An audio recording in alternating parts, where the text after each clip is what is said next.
Bienvenue à On se livre, le balado qui met en lumière des personnalités fortes qui pensent le monde, chacune à leur manière. Je m'appelle Léa Clermont-Dion et je suis autrice, réalisatrice et chercheuse à l'Université Concordia. Je m'appelle Maïka Sondarji, essayiste, chroniqueuse et professeure en relations internationales à l'Université d'Ottawa. On est amis depuis 15 ans et on vous invite dans notre safe space où tout peut être dit. Ah, Nathalie Plate, merci d'être là à On se livre. Le balado qui parle d'essais et de récits. De livres et en de général. Et qui donne la voix aux auteurs et aux autrices qu'on aime. Et moi, j'ai lu Mourir de froid, c'est beau, c'est long, c'est délicieux. Toi aussi, Maïka? Oui, on s'est préparé pour aujourd'hui. Merci. Oui, je te dirais que pendant sa lecture, Léa me textait à tous les 2 jours pour me dire que c'est tellement bon. Mais là c'est tellement bon, Nathalie Plate. Mais là, c'est tellement bon. Elle écrit tellement bien. Wow. Non, mais c'était complètement chavirant comme livre. Mais je l'ai lu de nuit parce que pour moi, c'est un livre qui se lit de nuit. Ah, c'est intéressant. Mais pour ceux et celles qui ne te connaissent pas, Nathalie, tu es psychologue, clinicienne, chroniqueuse au journal Le Devoir, donc collègue de Maïka. Oui. Comme on dit, on n'a pas de partie de Noël, mais on est collègues. On peut dire aussi que tu es professeure, enseignante, donc à l'Université de Sherbrooke. Psychanalyste? Non? OK. Non, mais c'est intéressant que tu soulèves la question. Je pensais que tu étais psychanalyste. Oui, bien, c'est ça. Bien, je pense qu'il y a comme un brouillard sémantique pour beaucoup de gens. Là, donc, il n'y a pas de faute. Mais ça me permet de le préciser. Dans le fond, les psychanalystes sont allés chercher un titre dans une école de formation très spécifique qui est vraiment une formation très exigeante, qui n'est pas universitaire. Donc, ce sont des écoles. Par contre, depuis 2015, avec la loi 21 qui a été votée par l'Ordre des psychologues, il faut quand même avoir une maîtrise en relations humaines si on veut pouvoir pratiquer la psychothérapie. Donc, auparavant, il y avait des psychanalystes qui avaient, par exemple, un bac en littérature ou en philosophie, puis qui étaient allés faire l'école de psychanalyse et qui pratiquaient la psychothérapie psychanalytique. Puis, moi, je n'étais pas nécessairement contre ça. Là, je dirais, l'école de psychanalyse, là, c'est pas facile. C'est combien de temps? C'est 4-5 ans. Il faut rédiger un mémoire. Un peu comme l'ostéopathie ou des alternatives à l'université. Mais exactement. Puis, en fait, c'était précédent l'université. La psychanalyse, c'est quand même ce qui a fondé la psychologie, la discipline. Donc, ça n'a pas tout de suite été enseigné à l'université. Bon, maintenant, on est dans des systèmes universitaires, puis c'est bien correct. Sauf que, c'est ça. Moi, j'ai pas fait d'école de psychanalyse. J'ai fait même une maîtrise. J'ai pas fait de doctorat non plus en psychothérapie. Mais tu fais un doctorat maintenant? Je fais un doctorat maintenant parce que j'ai gradué en 2003. Puis c'était juste avant que le doctorat soit obligatoire pour être psychologue. Super. Hey, mais c'est drôle. Pourquoi d'abord je pensais que tu étais psychanalyste? Parce que je m'y réfère beaucoup et on a le droit, là, en fait. C'est pas un titre... en fait, le titre, il est même pas réservé, mais en tout cas, moi, je respecte là, ceux qui ont fait cette démarche-là, puis pas moi. Mais ma propre psychanalyse personnelle a été faite avec un psychanalyste et c'est mon référent théorique. Donc, on peut être psychologue, psychothérapeute et on va dire qu'on est psychodynamicien. OK. Ou on va dire qu'on applique la théorie psychanalytique. Donc, c'est pour ça. Tu es psychologue. Et je suis psychologue, absolument. Et tu es la psychologue du Québec. Ce que j'entends parler, c'est... T'es ma psychologue, puis tu le sais pas. Non, c'est ça. Tu es notre psychologue collective. Il y a Jeannette, qui a été psychologue bien avant moi du Québec. Et puis, il y a Rose-Marie Charret aussi, qui est l'ancienne présidente de l'Ordre des psychologues, qui, je pense, a été la psy de bien des gens. Non, écoute, je voulais pas dire que tu étais unique, là, mais tu es unique dans notre cœur. Donc, ce que je veux dire, c'est que tu as une pratique dont tu es chroniqueuse, là, tu écris un livre, mais j'aime beaucoup les gens qui ont des parcours différents ou des emplois même différents, le pharmacien ou en tout cas qui peuvent nous en apprendre parce que ton livre, c'est sur la mort, le deuil, l'amour, la psychose, pour plein de choses. Mais tu utilises ton expérience de psychologue pour écrire. En quoi tu peux nous aider? En quoi est-ce que ta pratique de psychologue peut nous aider à comprendre le monde, nous qui ne sommes pas psychologues? C'est une bonne question, Maïka. Je suis profonde. Ben, j'aime beaucoup ce que tu dis. En fait, ça me confirme là, aussi que tu as été reçu, la démarche que je voulais avoir dans ce livre-là. Mais moi, je trouve que c'est un énorme privilège d'être enfermé 6 heures de temps avec 6 personnes différentes pendant 1 heure à n'avoir rien d'autre à faire qu'à plonger dans son univers à la fois très, très, très intime, mais à force d'entendre plein d'intimes, on finit par avoir une idée du collectif quand même, puis du collectif souffrant, du collectif qui ne fit pas, qui travaille fort pour fitter. Puis j'ai toujours trouvé qu'il y avait une très grande intelligence dans nos symptômes. Fait que ça, c'est un des messages que j'essaie de dire. Tu sais, comme vous n'êtes pas si dysfonctionnel que ça si vous êtes souffrant. Peut-être même que c'est la partie la plus saine de vous qui souffre en ce moment. Mais on a un autre épisode de la 2e saison avec Fabrice Ville qui parle de ça aussi. Puis je trouve que c'est important de parler de ces expériences-là parce qu'effectivement, on n'est pas anormal si on a besoin d'avoir une écoute puis de parler de ces choses-là. Puis je sais que les citations, ça peut faire quétaine, mais j'aime... tu parles d'un tes cours. J'adore. C'est parce que... Moi, je lis beaucoup, mais j'aime les... En tout cas. Donc, tu parles d'un de tes cours, puis là, c'est une citation que tu fais de... Je suis pas certaine, là, c'est un de tes cours. Je ne le nomme même pas. C'est ça. Ça va me permettre de le nommer en nom. D'accord. Parce que là, c'est un cours sur Kierkegaard, Solzhenitsyn, Spinoza, tout ça. Puis là, tu dis, être psy, c'est accompagner un autre humain dans les ténèbres de son mystère personnel.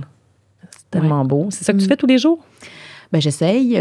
Oui, puis la suite est aussi très belle. Je peux continuer. La seule lumière qui puisse lui être bénéfique alors, ce n'est pas celle de notre pensée ni celle de notre verbe, mais celle que nous avons nous-mêmes ramenée de nos propres ténèbres. C'était beau, hein? Fait que c'est un professeur qui s'appelle Jean-André Nisol. Puis la raison pour laquelle je ne l'ai pas cité, c'est pas parce que j'aime pas citer les gens. Il y a des guillemets, on il y a une espèce de choix qui a été fait dans le livre où il n'y a aucun personnage qui est nommé. Et c'était vraiment un personnage qui disait ça dans le livre. Mais là, je peux dire que c'était copié-collé ou à peu près ce qu'il a dit. Mais tu as aimé son cours en plus. Fait que... J'avais 19 ou 20 ans, j'étais au bac, puis je me disais, oh, c'est ça la psycho.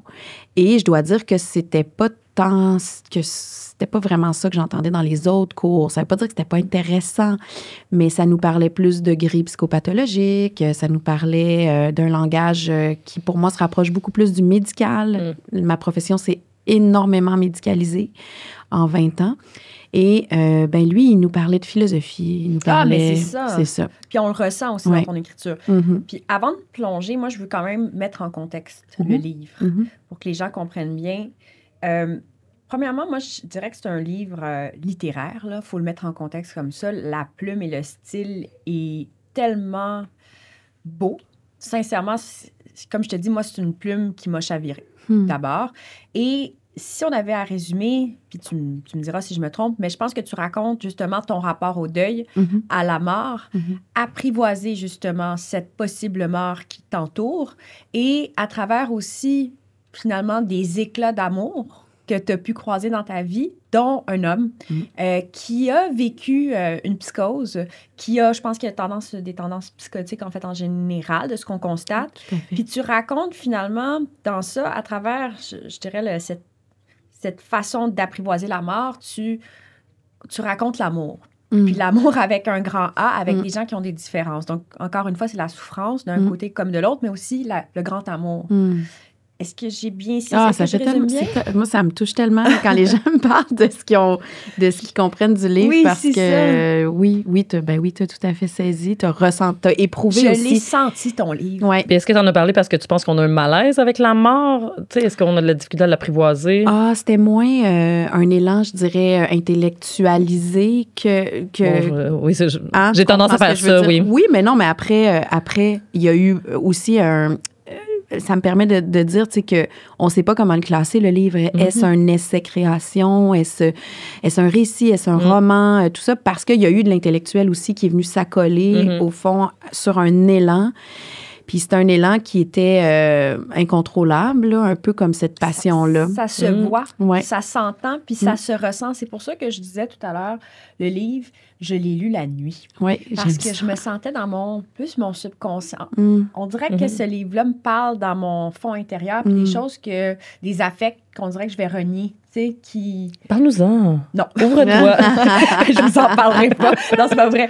Mais c'est ça. Donc, sur ton processus d'écriture, oui, moi aussi, vraiment, j'ai un truc que tu as mis dans les remerciements. Là, je parle du coq à l'âne du début à la fin, mais tu dis « Je suis tant aimée qu'il m'est possible d'écrire. » Donc, tu sentais tu devais l'écrire, mais il y a un certain privilège à pouvoir écrire. C'est quoi ton processus d'écriture? Ah oui, grand privilège. En fait, cette histoire-là d'amour, là, c'est une histoire que j'ai vécue dans l'adolescence. La première fois que j'ai rencontré ce jeune garçon-là, j'avais 12 ans, juste le 12 ans, j'avais pas dit que c'était si jeune. Oui. Moi, j'étais en secondaire 2, j'avais sauté une année au primaire. Fait que secondaire 2, j'avais 12 ans, puis lui était en secondaire 4, il avait 16 ans. Donc, mes parents n'étaient pas très contents de la différence d'âge. Mais c'est juste 2 années d'école. Bon, tout ça. Et pour moi, ça a été une révélation comme ça l'est pour beaucoup d'adolescents. Il y avait aussi ça dans le livre, une ode à cette passion-là, à la fulgurance, à l'intensité de nos sentiments quand on est ado. Parce que j'ai travaillé longtemps avec les adolescents, puis j'adore ça. Ils se protègent pas, puis c'est ça que j'aime. Il y a quelque chose de on se lance, et là, après, on a mal, puis là, il faut construire quelque chose. Puis, on s'est séparés plusieurs fois. Tout ça, il a commencé à faire des psychoses au début de l'âge adulte, comme c'est souvent le cas, vers 19-20 ans. Et puis, on n'a jamais perdu contact, en fait.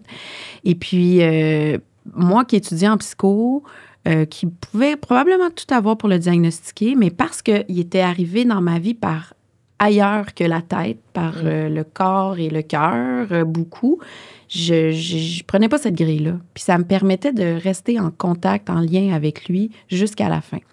Puis il a disparu en 2013. Moi, j'étais déjà mariée avec quelqu'un d'autre. J'avais déjà un enfant. Puis j'arrivais pas à t'en défaire? Non. Vraiment pas. J'avais un fantôme, vraiment, fait de plein de choses qui, je pense, habitent peut-être encore plus les gens qui sont toujours en lien là, avec ces personnes-là. Tu sais, je veux dire, moi, j'étais ailleurs dans ma vie, mais de la culpabilité, parce que j'ai fini par couper mon lien à la toute fin par peur.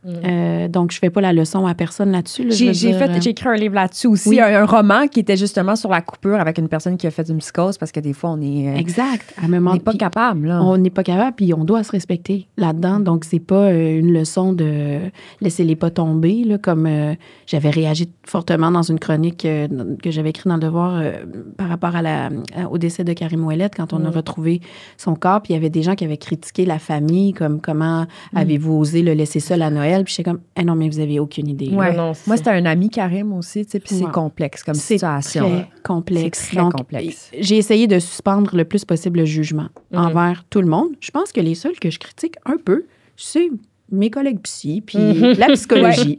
Ouais. Non, il y a beaucoup d'humanité dans comment tu racontes ça, puis tu parles de votre lien, mais lui, dans le fond, il disait à ses parents, souvent, il disait qu'il était avec toi. Alors que finalement, toi, tu n'avais pas de nouvelles depuis des années. Fait que lui a toujours aussi gardé un lien avec toi, mais pourquoi tu penses que ça...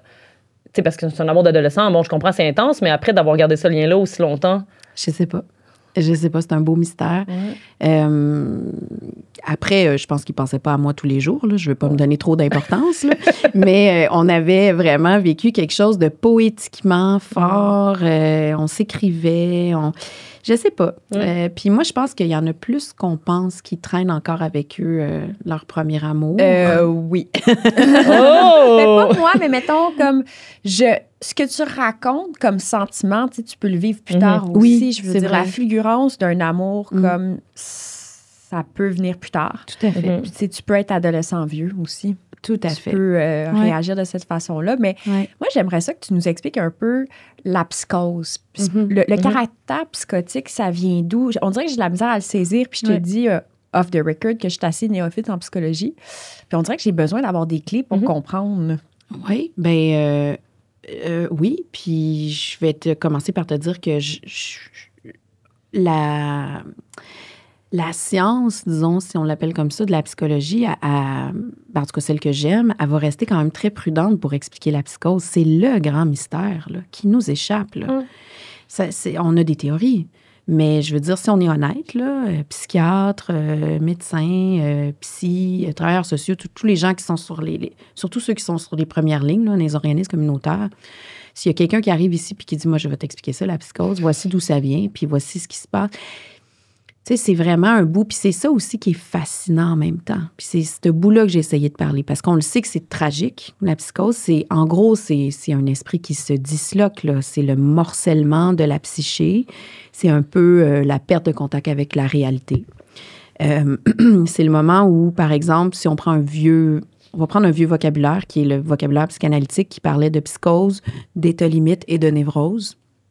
Et il les plaçait sur un continuum de maturité, en disant qu'au fond, si on fonctionne un peu comme un nourrisson, ben le nourrisson est un grand psychotique. Là. C'est-à-dire que, par exemple, quand il a faim, le sein maternel arrive et dans sa tête, semble-t-il, il ferait apparaître le sein. Il donne beaucoup d'importance. Dans un égocentrisme absolu. Puis le réel n'existe pas, sa mère n'existe pas. Sa mère, c'est lui. C'est la fusion totale avec le monde. C'est un bon trip de moche. C'est ça, la psychose, c'est la disparition du moi, en fait. On est juste l'univers en même temps, tout ça. Et c'est bien le fun quand c'est bien le fun, mais quand c'est pas le fun, c'est une angoisse absolument insoutenable. D'ailleurs, toutes les mères savent qu'un bébé, quand ça pleure, ça nous rentre dans les tripes. On ressent cette angoisse-là totale. Après ça, ben, dans le développement de l'enfant, il y a la séparation qui arrive. Il se sépare d'avec la mère. Il comprend que la mère, elle est séparée de lui. Puis là, il y a la fameuse période du Terrible 2 que Freud appelle l'état limite. Mon bébé a 1 an et demi, on y arrive. Bon, c'est ça, où les choses sont très intenses, mais vécues sur un mode plutôt binaire, c'est-à-dire donne-moi ce que je veux, puis je vais t'adorer. Frustre-moi, je te déteste. Bon, on swing là-dedans. Et après ça arriverait la névrose, dans laquelle nous sommes pour la plupart, c'est-à-dire que ça ne nous empêche pas de souffrir. On peut être névrotique et arriver au suicide quand même. On peut être dépressif, anxieux. Sauf qu'on a une espèce de base qui fait qu'on sait que nos pensées, c'est pas totalement la réalité. Par exemple, en séance, un bon névrotique va dire « Je sais que c'est complètement débile de penser ça, mais je pense quand même ça. » Ah, ça, c'est moi. Bon, ben, je te dis que t'es une bonne névrotique. OK. Puis, on est des névrotiques. Ben, c'est ça. C'est ce que je comprends. C'est une vieille grille, mais quand même, elle peut quand même placer les choses. Donc, la psychose, ben, c'est une espèce d'évolution de la maturité affective, on pourrait dire. Puis c'est un espèce de rapport où on peut plus discuter beaucoup avec l'autre. C'est pour ça que des fois, on quitte quand on est en contact. Parce que le doute n'est plus possible. L'autre n'existe plus. Tu sais, pour quelqu'un qui est psychotique, l'autre n'existe pas tant que ça. C'est son monde. Puis là, bon, c'est une des manières de l'expliquer, en tout cas. Mais est-ce que le lien était quand même possible, malgré, tu sais, dans ces phases-là de psychose avec l'autre? Est-ce que tu arrivais à encore l'aimer ou il y avait comme un dégoût, ou pas? Le dégoût, c'est un terme très fort et peut-être pas juste, mais comme une peur, est-ce qu'il y a un inconfort quand... Ben non, c'est ça qui est un peu bizarre. C'est ça parle de ma folie à moi. Puis il y avait ça dans le livre aussi, de dire, tu sais, ça commence par une citation d'Alice au Pays des Merveilles, là, qui descend, là, puis qui... Le chat lui dit... elle dit au chat... non, le chat lui dit, tout le monde est fou ici. Mais elle dit, mais moi, je suis pas folle. Puis elle dit, ben, si t'étais pas folle, tu serais pas venue ici. Elle dit, mais je ne veux pas aller parmi les fous. Impossible de faire autrement, dit le chat. Je donne des voix parce que, comme quand je dis à mon enfant... cette voix-là, là? Comment vous savez que je suis folle, demande Alice. Tu dois l'être, répondit le chat. Autrement, tu ne serais pas venu ici. Mais oui, on est tous un peu fous. Mais... Donc, tu étais capable de l'apprivoiser, finalement. Ben moi, je l'aimais, là, tu sais. Puis il y a toute une autre lecture qu'on pourrait faire qui serait vraiment moins le fun, mais qui serait pas littéraire. Mais tu sais, on pourrait dire pauvre fille qui était prise dans une relation toxique, là. Je veux dire, elle pourrait exister, cette lecture-là. C'est quand même un geste littéraire que j'ai fait. C'est ça. Un geste romantique que j'ai fait parce que, en lien avec ma propre évolution, j'avais un côté très mélancolique, justement, qui refusait de lâcher les choses et tout. Puis le mettre dans un livre, ça m'a quand même permis d'avoir accès à plus de réel, de vision du réel. Puis il y a un bout où j'ai magnifié aussi quelque chose dans ce C'est la littérature. Oui, mais cet homme-là n'est pas que ses psychoses aussi. Tu fais bien, tu le montres bien que c'est possible d'aimer l'homme, même s'il a ce type de... Tout à fait. Puis je voulais dire, en fait, que c'est compliqué, que c'est complexe, puis qu'effectivement, c'est la signature au bout de sa vie. Lui, il a fini psychotique, puis il a disparu, puis on n'a jamais retrouvé son corps. Non! Mais ça a été... Non, mais c'est ça, c'est horrible. Ça a été quelqu'un de formidable, avec qui j'ai vécu des choses formidables. Puis pour sa mère, pour son frère, ses sœurs, j'ai comme le goût aussi de lui rendre hommage, parce que ces familles-là sont laissées dans un... oubli complet. Ça doit être horrible, ouais. On cherche pas longtemps ces personnes-là. Ouais. Puis en plus, on leur rend pas hommage. Là. Je veux dire, il n'y a jamais eu de funérailles là, pour cette personne-là. Là. Ouais. Donc, il y avait ça aussi. C'était un peu un livre. Oui, tu dis, il y avait des alertes là, de personnes disparues sur les médias sociaux. Puis à un moment donné, les gens arrêtent de partager. Puis... Ben oui. Est-ce que tu as fait ton deuil? Je pense que j'aime pas dire faire mon deuil parce que je pense que ça nous habite tout le temps. Mais en tout cas, il y a vraiment eu un jalon incroyable. Avec l'écriture. Absolument. À partir du moment où j'ai tenu l'objet livre, là, il y a un paquet de phénomènes que je vivais qui ont arrêté, comme penser à lui, rêver à lui. Ça peut être envahissant aussi, de ce genre de rêve-là qui te reviennent parce que peut-être que, je ne sais pas pourquoi, est-ce qu'on rêve comme ça? Comment se fait-il qu'on rêve constamment à quelqu'un lorsqu'on est comme ça, attaché? Est-ce qu'il y a une explication à ça aussi? Il y en a plein. La psychanalyse dirait qu'il y a quelque chose de ta psyché profonde qui veut s'adresser à toi, de ton inconscient, qui passe par le symbole de cette personne-là pour venir te dire quelque chose. Mais moi, je sais que je pense, en tout cas, je vais dire quelque chose d'un peu fou, mais mon sentiment, c'est que je rêvais beaucoup à lui. Puis il y avait presque toujours l'idée que je le retrouvais. Fait que là, j'étais comme, yes, je l'ai retrouvé. J'avais assez hâte de le dire à sa mère, puis tout. Puis aussi, qui m'amenait dans des lieux de création. Puis dans ma propre vie, je pense que cette personne-là, c'est un peu un Peter Pan qui m'a amené à pas lâcher l'idée de mon imaginaire, de mes rêves, donc de l'écriture. Parce que être psy, ça peut être très scientifique, très tête, très intello.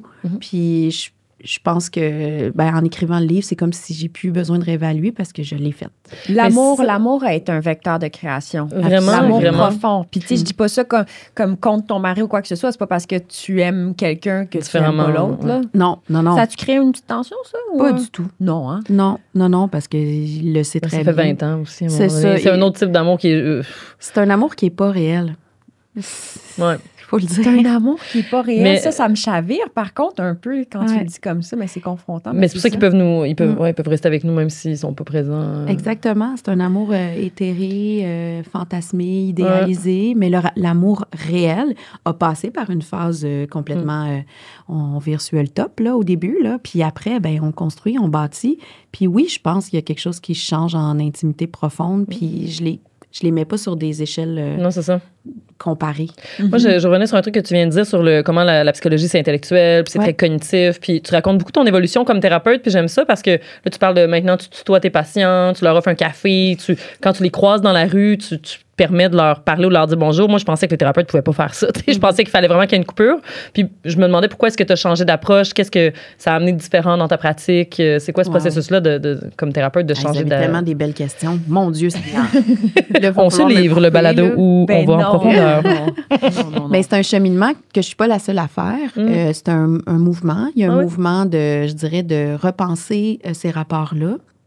Par exemple, il y a une théorisation de ce qui s'appelle la psychanalyse intersubjective, qui est un mouvement de New York. Tu sais, la psychanalyse, ça a plein de branches, là. Puis là, il y a des écoles de pensée. Puis là, aux États-Unis, majoritairement, là, des personnes comme Robert Stolorow, Donna Ranch, qui est malheureusement décédée dernièrement, qui ont pris toute la richesse symbolique de la psychanalyse, mais qui ont dit, on va arrêter de dire que le thérapeute, c'est un écran blanc de projection qui objective la souffrance de l'autre, puis là, l'autre, il parle, puis il projette, puis là, il va se guérir comme ça. Puis c'est super, là, il y en a qui le font comme ça, puis c'est génial, sauf que moi, je trouve que c'est un peu passéiste par rapport à notre monde dans lequel on vit, dans lequel ce dont on manque le plus, c'est de liens, de liens sincères, d'accompagnement profond, de personnes qui s'engagent auprès de nous, puis qui disent, au-delà de ma profession, en tant qu'humain, je me relie à toi. Wow. On est dans une crise de relationnalité, je trouve, tous les liens sont brisés, une crise de sens, de quête de sens. Il y a un rapport de pouvoir aussi qui vient quand tu entres dans un bureau d'un psy puis qu'un psy te regarde puis qu'il se révèle pas. Puis que toi, tu dis tout. Oui. Je trouve qu'il y a comme quelque chose d'un rapport de pouvoir, un peu à Foucadien, là, comme absolument. Où il y a un assujettissement. Puis là, toi, tu te rends vulnérable puis tu dis, OK, moi, je te dis tout ça. Puis oui, tu utilises tes émotions. Des fois, je trouve, moi, des mauvaises expériences que j'ai eues chez les psys, c'était quand l'énergie est pas, elle m'élève pas. Elle m'amène vers le bas, en fait, dans simplement le regard et l'attitude. C'est très subjectif, là, vous allez me dire. Mais non, mais c'est vrai. Moi, ça a été des mauvaises expériences chez les psys. Puis c'est quoi? Je pense que bien du monde à qui c'est arrivé, ça aussi. Oui. Puis justement, ce côté-là d'humaniser la pratique, je pense que ça aide parce que tu te sens moins comme une espèce de rang laboratoire. De réduire la distance entre toi et le patient. Oui, puis on doit aller vers cette réduction-là avec une très grande prudence. C'est ça aussi que je veux dire, c'est que c'est pas parce que je dis ça que je dis on va devenir des amis, puis on va prendre un café, puis à la limite, tu sais, tous les grands dangers des dérapages de l'éros aussi qui sont là, parce que veut pas, c'est une profession. Les gens là, qui viennent se dévoiler, tout le monde est plus beau quand il se dévoile. Ah ouais? Tout le monde, quand il est dans sa vulnérabilité, je veux dire, c'est vrai. Tout le monde est plus beau. Oui. Donc, il faut aussi... Moi, ce que je dis, en fait, c'est qu'il faut profondément se connaître. Il faut ne pas avoir peur de ses propres parts d'ombre. Il faut être allé chercher la lumière dans nos propres ténèbres. Et ça ne s'apprend pas à l'université. Alors, non, il n'y a pas de cours sur les ténèbres. Ici. Mais il n'y a pas un doctorat qui va nous donner notre propre rapport à nos zones d'ombre à nous, notre rapport à notre authenticité. Parce que les patients, mais c'est comme les enfants, parfois, là, je ne veux pas dire que je veux enlever le rapport de pouvoir, mais au sens où ils nous révèlent à nous-mêmes constamment. Des patients d'une très grande sensibilité, ça fait 10 minutes qu'on est ensemble, je le vois que tu as une sensibilité. Léa. Okay. Maïka, une autre forme de sensibilité. Mais tu le dis. Non, tu as une sensibilité aussi. C'est intéressant comme analyse. C'est la première fois que quelqu'un me dit ça. Mais tu le dis aussi tout à l'heure quand on parlait hors micro. Mais ça veut dire que si je travaillais avec toi, tu ne me permettrais pas là, de te mentir à quelque part. Non. Tu pourrais me le permettre, mais tu le verrais. Oui. Tu sais, si j'arrivais de même cernée, puis un peu fausse, puis je te disais des banalités, je pense que tu débarquerais. Bon, OK. C'est simplement pour dire que, ça veut pas dire que c'est une performance de l'authenticité, mais ça veut dire que je m'engage en tant que sujet aussi dans ces relations-là. Donc, ça veut dire que j'ai le droit d'être faillible.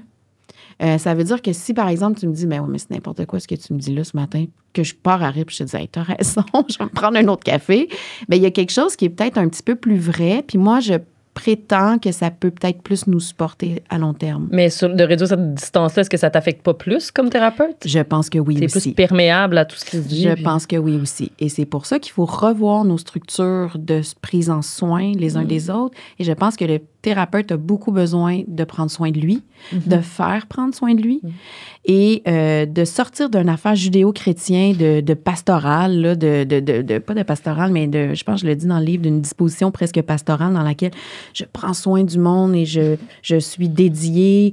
Oui, mais qui prend soin de toi? Je suis dédiée, mais je veux dire, je dois, par responsabilité pour l'autre, aussi prendre soin de ma qualité de sujet que je vais présenter à chaque jour à la personne.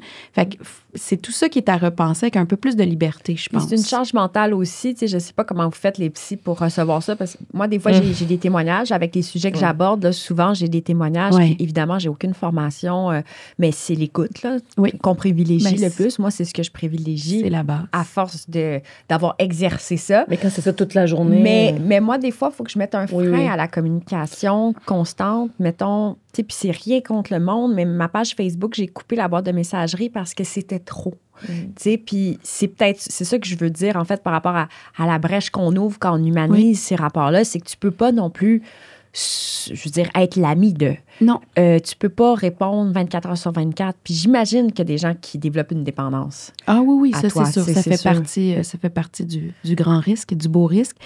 Mais je trouve ça quand même important de dire par rapport au mot brèche que tu viens d'employer. Si, par exemple, on n'est pas dans cette disposition-là humanisée, là, disons, puis qu'on reste le psy très distant, moi, je pense que c'est plus fatigant. Ah oui, OK. Puis, je suis pas la seule à le penser. Par exemple, on va faire une comparaison avec les médecins, qui sont des personnes qui sont aussi plus empathiques. La recherche le dit, à la base, ils ont un taux d'empathie, disons, plus élevé que la moyenne des ours. Puis, il y a un phénomène d'effritement empathique qu'on observe chez les médecins, chez les étudiants en médecine, à partir du moment où ils mettent le pied dans l'institution. Donc, au moment des internats. Oui, parce que j'aurais pas dit que nécessairement les gens, à cause de leur travail, c'est tellement rapide, tu peux pas avoir... Mais à la base, ils sont empathiques. Okay. Puis, il y a un effritement empathique. Puis, Charles-Antoine Barbeau. Oui, un de nos amis communs qui a fait sa maîtrise de sociologie sur l'empathie qui est maintenant... oui, une sommité dans le domaine. Il a étudié l'effritement empathique des médecins. Puis, ce que sa recherche fait ressortir, c'est qu'ils sont pas moins empathiques. Ils ne peuvent juste plus actualiser leur disposition empathique. Et ça crée une souffrance chez eux. Mais c'est intéressant parce qu'on se parlait de radicalisation hors micro parce qu'on s'intéresse à la radicalisation. Je pense que tu t'intéresses à ça aussi. Moi aussi. Toi aussi, nécessairement. Oui. Puis, quand on étudie, par exemple, les phénomènes de violence et de radicalisation, moi, je le fais, tu sais. Et à un moment donné, moi, j'ai vu mon effritement empathique arriver comme un moyen de défense. C'est-à-dire que c'est comme si je pouvais plus développer... J'étais figée des émotions pour me analyser. et pour faire mon travail, finalement. Ouais. Je faisais une thèse de doc sur les discours antiféministes, par exemple. Ouais. Puis à un moment donné, j'étais comme, sérieusement, c'est épuisant d'être un robot. Ouais. Puis ça m'épuise et ça, on dirait que j'ai plus de sens à ma vie. Donc, à un moment donné, je me suis comme reconnectée à comme ce que ça me fait que de voir de la violence et de la détresse, etc. Mais à un moment donné, c'était ça. Puis peut-être que les médecins, ils sont tellement bombardés et ils sont tellement sous pression. Cette institution-là, mais l'université, comme tu dis, fait ça aussi. Tu te détaches, il faut que tu te détaches de tes sujets. Mais oui, mais ils sont bombardés, mais ce que la recherche commence à dire, c'est que c'est pas tant les histoires des gens, même si elles contiennent des grands éléments de tragédie, c'est les structures dans lesquelles on les reçoit qui nous blessent plus. OK? Moi, ce qui m'habite là, dans une... Si je finis ma journée là, clinique, je vous le dis, là, je ne traîne pas les histoires chez moi. Ah ouais, OK, j'aurais cru que... Non, puis je le fais beaucoup moins depuis que je suis un sujet. C'est-à-dire que j'ai eu mon moment relationnel, c'est pas genre, j'ai fait mon travail, je rentre chez moi. C'est pas comme ça, c'est que je suis plus du tout dans une position héroïque non plus. Puis ça, c'est un grand apprentissage qui m'a permis de faire, ce jeune homme-là. J'y ai tout donné, là. Mon intelligence, mon amour, mon corps, tout. Puis je ne l'ai pas sauvé.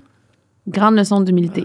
Wow. Je ne pourrais pas sauver les gens d'eux-mêmes. J'avoue, si tu as tout donné, tu lâches prise. Tu l'as pas fait. Oui. C'est pas ton rôle non plus. Tu devrais pas te mettre ça sur les épaules. Non, moi, je tiens à un espace. Puis il y a ça aussi, tu sais, quand la brèche, là, elle se crée, mais dans un espace. Puis l'espace, il est quand même assez important. Si je te croise à l'extérieur puis que tu es ma patiente, je vais te saluer, mais on ne commencera pas à discuter. Parce que dans l'espace, qui est presque un espace sacré pour moi, l'espace clinique, bien là, cet espace-là aussi, il me protège. À quelque part, on s'installe tous les deux, on fait un rituel. Ce rituel-là, il peut inclure que je te donne un café. Mais ça va quand même être que c'est toi qui me parles beaucoup plus que moi je te parle. Mais si, par exemple, pour toi, à un moment donné, il y a une question...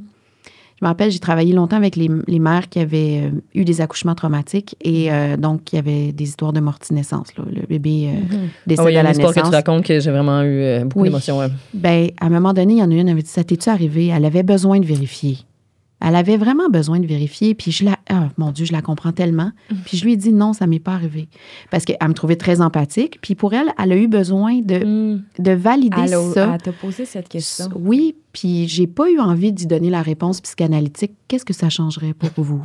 Ah, c'est ça qu'il faut répondre? Habituellement, oui, c'est comme ça qu'on est formé à renvoyer. Puis j'ai parce que sinon, tu peux aussi, comme thérapeute, pas vouloir t'ouvrir si ça t'est arrivé. Et ça, j'ai eu un grand respect pour ça. Il y a beaucoup d'introvertis dans mon travail, puis si eux, ça leur va de pas se dévoiler, aucun problème. Là. Moi, j'étais une extravertie, vous le voyez. Comme un 25 cents dans la machine, puis ça part. Fait que je souffrais aussi de pas pouvoir parler, puis j'étais souffrante dans mon métier. Fait que là, à un moment donné, je me suis dit, j'ai le droit de vivre là, comme psy qui parle. Puis... c'est intéressant, j'aurais pas pensé que c'était un besoin. Mais il y a un lien aussi même avec les professeurs, puis l'enseignement. Tu sais, des fois, se révéler aux étudiants. Ça amène une relation de pédagogie complètement différente. Moi, le fait que je parle à mes étudiants de mes origines, ismaéliens, indo-malgaches, puis de telle affaire, puis que j'ai commencé mon bac en journalisme, puis jusqu'à la maîtrise, j'avais jamais loué un livre à la bibliothèque. Puis tu t'ouvres un peu, puis là, ils sont comme je me peux. Ça se peut que moi, je suis comme ça aussi. Exactement, exactement. Puis on parle à Fabriceville dans un autre épisode où il raconte justement toute son évolution. Tu sais, le type de thérapeute que tu es aujourd'hui, ça n'a pas toujours été ça. Ben non. Ben peut-être que si d'autres thérapeutes t'écoutent, vont se dire, moi aussi, j'ai le droit peut-être de... c'est beaucoup ce que je reçois comme écho. Les psys, c'est pas une population qui est particulièrement agressive. Là. Donc, s'il y a des gens qui sont pas d'accord avec moi, ils sont pas venus me le dire. Mais je sais qu'il y en a, c'est sûr. Parce que, veux pas, je brasse quand même un peu les colonnes du temple, là, subtilement, doucement, mais quand même. C'est des écoles qui sont enracinées profondément. La psychanalyse, là, c'est depuis 1903, là, Freud. Puis, pour moi, c'est devenu peut-être des fois un peu dogmatique.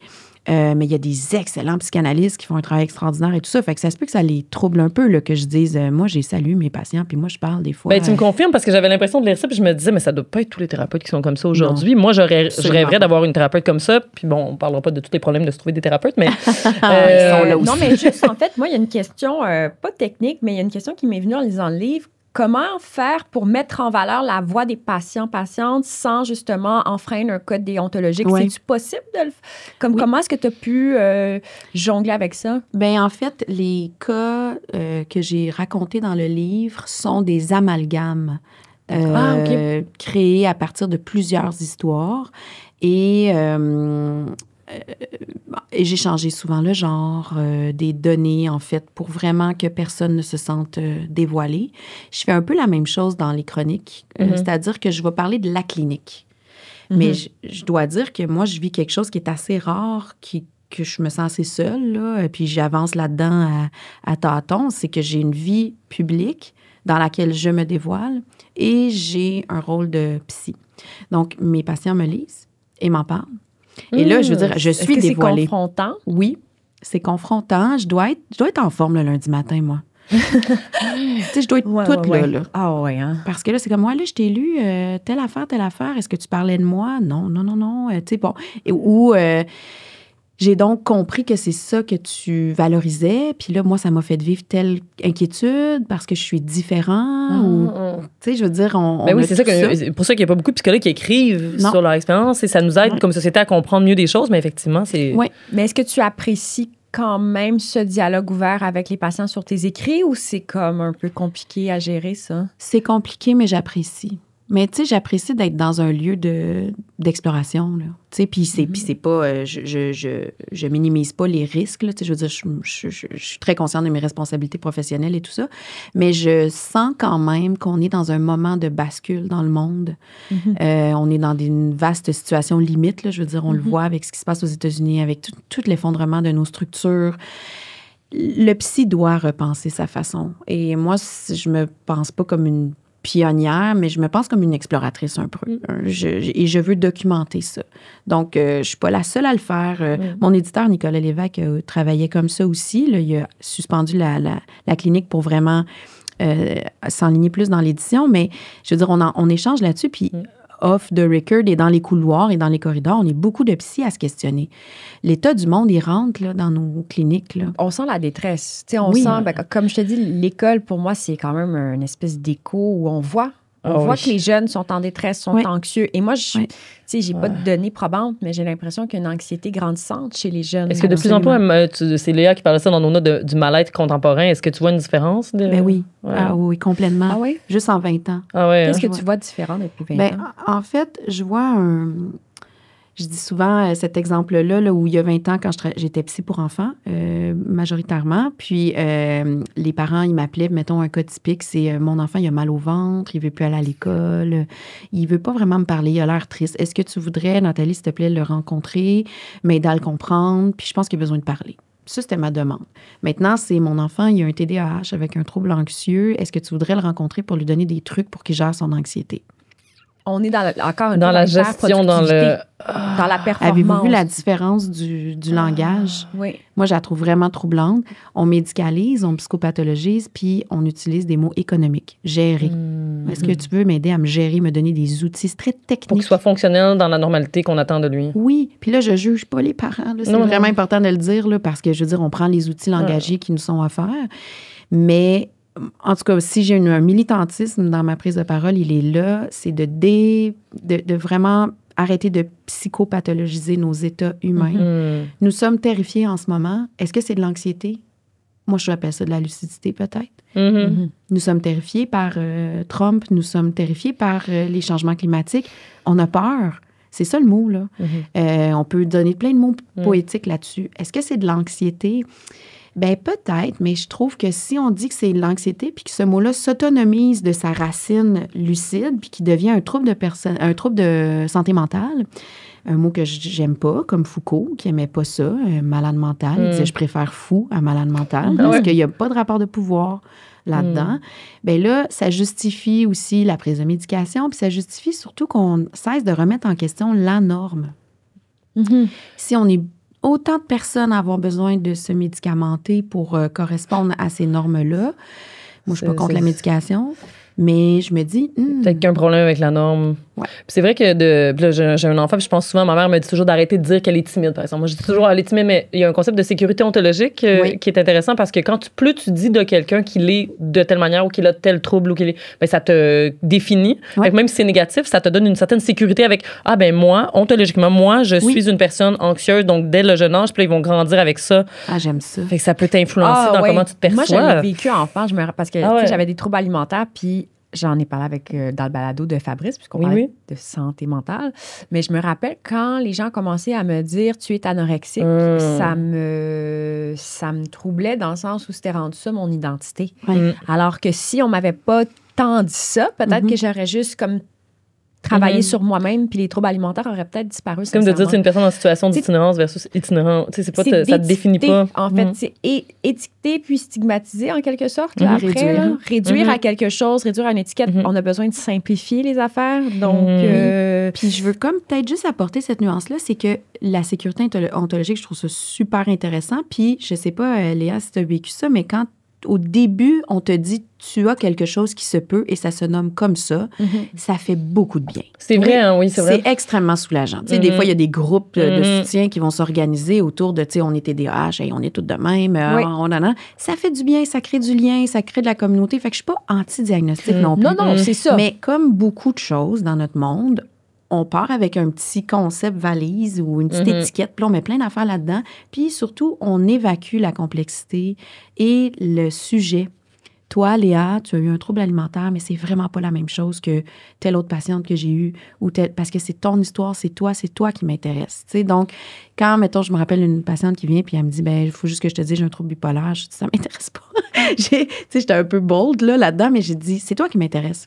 Comment toi, tu le vis? Mais je vais vous donner un exemple. À un moment donné, j'étais allée dans une émission de télé, puis il y avait mis dans la présentation visuelle, tu as toujours un titre, « Ex-anorexique ». Et ça m'avait tellement choquée. Comme j'étais genre, wow. C'est bizarre comme manière de définir les gens. On a besoin de simplifier. Dans ce sens-là, à la fois, c'était bien de savoir ce que j'avais parce que j'avais un problème, mais je trouvais ça spécial comment... mettons, Fabrice va aller à une émission, ils vont pas mettre bipolaire. Mais qu'est-ce que ça envoie comme message? C'est qu'on est juste ça, on est complexe, on est des êtres complexes. Quand tu dis on souffre, on est une société qui souffre, justement, c'est pas spécial de vivre une telle souffrance. En tout cas, ce qui est spécial, c'est de pas souffrir en ce moment. Moi, je trouve ça assez, puis ça me questionne. Mais ça m'énerve, moi, ça, cette quête, cette obsession du jovialisme, comme si tout le monde était heureux, il faut tout le temps être de bonne humeur. C'est les médias sociaux, je pense qu'il y a beaucoup de On peut-tu être pas de bonne humeur? On peut-tu être triste? Ça, je trouve qu'il y a eu un mouvement quand même de réponse à ça dans les 10-15 dernières années, peut-être, une espèce de réponse, notamment par la parentalité, parce que les parents, je veux dire, c'est devenu très, très inquiétant à un moment donné, la pression qui se mettait. C'est un projet, là, avoir un enfant, il faut que tu le réussisses, puis voici tel dogme, tout ça, tu choisis ton dogme. Mais donc, on a vu des mouvements compensatoires, là, avec, un peu de détabouiser le fait qu'on peut être tout croche comme parent des fois, tout ça. Je l'ai vu aussi contre la dictature du bonheur, là. Oui. Mais c'est pas fini, puis ça reste qu'on est dans un monde d'images comme jamais auparavant dans l'histoire de l'humanité. Un monde de mots-clics, un monde de vraiment de réduction de la complexité. Moi, pouvoir parler avec deux femmes intelligentes comme ça pendant autant de temps, je suis comme, mon Dieu, c'est merveilleux. On le fait dans un balado. On a de plus en plus de misère à le faire dans des médias plus important. C'est de plus en plus court. C'est plus court et tout ça. Puis on justifie toujours ça sur le public, sur ce que le public veut. Le public veut des longues discussions. Le public veut des longues discussions. Le public est intelligent. Moi, j'ai bâti je mets en gros guillemets ma carrière, mais ma prise de parole, elle repose tout le temps sur ce présupposé-là. Les gens sont intelligents et ils ont faim qu'on leur parle comme s'ils étaient intelligents et qu'on les écoute comme s'ils étaient intelligents. Et ça guide tous mes choix. Peu importe lesquels. Donc, c'est intéressant parce qu'effectivement, on dirait qu'on parle souvent de la société, comment on est dans une crise de sens, je trouve, puis de comment est-ce qu'on peut régler ça collectivement? T'sais, oui, bon, il y a la thérapie, tout ça, mais comment est-ce qu'on adresse ça collectivement? C'est ça. Il faut sortir. Le psy doit sortir du bureau un peu plus. Et là, je ne veux pas mettre de pression sur mes collègues là, qui n'ont pas envie. Mais ceux qui ont envie, go, allez-y. Allez parler. Puis, tu as commencé en blague en disant que tu es la psy du Québec. Puis, mais, tu sais, quand j'ai commencé dans Le Devoir, ils m'ont demandé de faire une colonne sur la santé mentale, une chronique, suite à la pandémie où tout le monde était un petit peu... ça allait pas bien. Ça, c'est récent. Je pensais que ça faisait très longtemps. Non, depuis 2021. Oui, ça faisait longtemps que je voulais écrire dans Le Devoir. Mais j'écrivais des lettres d'opinion, ils n'étaient jamais publiés. Puis à un moment donné, ils m'appellent et ils me disent « Veux-tu écrire une chronique? » C'est fou, ça. Oui, vraiment fou. Puis, là, je leur ai dit « Oui, mais j'aimerais ça que les gens se racontent. » Tu sais, moi, voulez-vous prendre soin des gens? Oui, mais je connais pas d'autre façon de prendre soin des gens que de leur demander de se raconter. Je suis d'accord. De là est venu l'appel au récit. Puis là, je dois avouer que je l'ai moins fait cette année parce que, justement, j'étais un peu en fatigue d'accorder toute l'attention nécessaire à des magnifiques récits. La gestion des courriels aussi. La gestion des courriels. J'ai malheureusement été dépassée, mais je cherche une solution. Parce que ce que je veux quand même, c'est maintenir ça. Mais imaginons si on était plein de psys qui offraient ces espaces-là et qui osaient sortir de leur aussi cadre, je suis un psy, donc je peux pas comme écrire en même temps ou créer en même temps. C'est faux, là. Les musées, c'est des espaces thérapeutiques. Les salles de théâtre, c'est des espaces thérapeutiques. On a énormément besoin d'une culture soignante, de langage autour de nos souffrances qui sont denses, qui sortent des cloisons psychopathologiques. Donc, moi, je pense qu'il y a un mouvement. Là. Je vois des psychiatres, pédopsychiatres un peu plus punk. Là, je pense à Céline Lamy, Charles-Antoine, même s'il est fin, puis doudou, il y a une pensée Charles-Antoine, est-ce que je le connais? Tu le connais pas? Mon Dieu, peut-être dans le temps, mais ça fait 20 ans, je pense qu'on se connaît. Puis déjà, dans le temps, tu voyais qu'il y avait cette fibre-là, mais tu sais, il a fait son sciences sociales avant d'aller en médecine. Puis finalement, il a toujours gardé ça, ce côté, il travaille sur l'empathie. Mais c'est un grand humaniste. Charles-Antoine Barbeau-Meunier. J'adore ça. Il fait sa maîtrise en socio, puis à un moment donné, il fait « Ah, j'ai pas fini, je pense que je vais faire médecine. » Oui. Mais oui, tu sais, puis il y a aussi Vanessa Yunsi. Oui. Vanessa Yunsi, là, j'aurais jamais écrit son livre « Soigner, aimer ». C'est une poète. Moi, je la considérais plus comme une poète. Puis c'est vrai qu'elle est psychiatre. C'est une psychiatre, poétesse extraordinaire. Sur la place publique, quand même. Mais donc, tous ces gens-là, ce serait une manière de... Tu parles de rendre le monde plus habitable. Absolument. Ah oui, tu le dis souvent. Ça, j'adore cette formule. Ça vient de Sylvia Plath, P-L-A-T-H. Puis c'est Véronique Côté qui l'a repris dans son essai « La vie habitable ». Oui, puis mais j'adore que tu utilises cette expression. Puis pour moi, justement, le livre, ce qui est bien, c'est que à la fois, il rend la vie plus habitable parce que c'est beau. C'est vrai. Et ça humanise. Puis moi, je nous souhaite plus de ça, de beauté, d'art, d'écoute, d'humanisme. Puis qu'est-ce qui te donne espoir? Attends, est-ce que... Beaucoup de choses. On parlait du monde, c'est de pire en pire à certains égards, mais...